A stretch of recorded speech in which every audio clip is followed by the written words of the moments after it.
Hi friends, US-Israel-Iran war can be rightly called as an asymmetric attrition warfare. What is it? We will see. But today's Business Standard editorial is also talking about the Israel-US. The war is entering its second month. What was supposed to be a short-term operation is slowly being dragged into a long-drawn conflict, inviting additional regional parties such as Houthis in Yemen.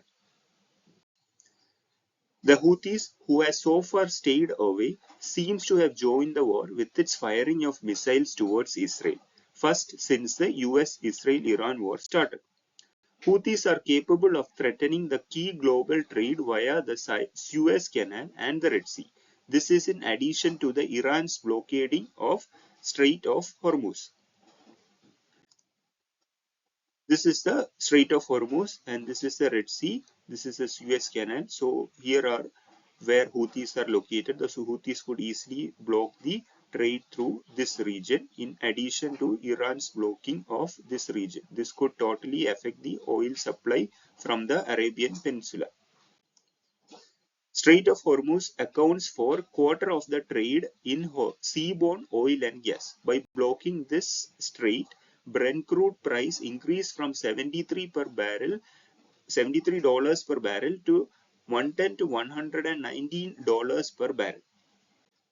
To avoid this blockade, Saudi Arabia diverted its oil through its east-west overland pipeline to the Red Sea port of Yanbu. Now, Saudi Arabia usually sends its oil through this region, Strait of Hormuz, but since it was blocked, through the pipeline, east-west pipeline, it sent the oil to the port of Yanbu, where it could take the oil from there to the other parts of the world, like India. But with Houthis entering the war, now this route could also be threatened, as I just mentioned. Is entering the war, this trade route is also threatened, risking further increase in oil price. Red Sea accounts for a third of world container traffic through the Suez Canal. Now, amidst all this, there was considerable peace efforts. US sent via Pakistan a 15-point peace plan containing points such as limiting Iran's missile quantity, etc. Iran, as expected, rejected it. Iran instead, in its part, in return, demanded lifting sanctions, ceasing assassination of its leaders, and guarantees against future US aggression for any peace talks. The global economy is actually the one who is suffering.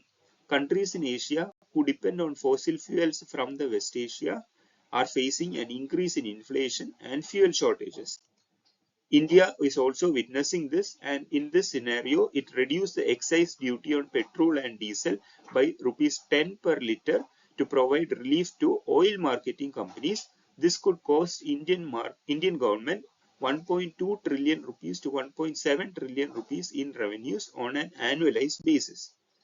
The US and Israel have seriously miscalculated Iran's response. Initial high-profile assassination of Iran's leadership could have led to the downfall of the regime, but it did not. Instead, its resistance showcased stability of the regime. US intelligence agencies report only about a third of Iran's missile arsenal and drone capability has been destroyed. They are unsure of the status of the rest, meaning the US and its allies should expect more missiles coming from Iran. Now let's come to what is asymmetric attrition warfare. In this war, the weaker side, that is Iran, could easily win the war if it simply outlasts the political will or the economic tolerance of the stronger side, that is US and Israel. The stronger side, the US and Israel, on the other hand, needs clear visible wins such as a regime change for it to proclaim a victory. In summary, prolonging the war is beneficial to no one. The warring parties must understand this and find a long-lasting solution as soon as possible. Thank you.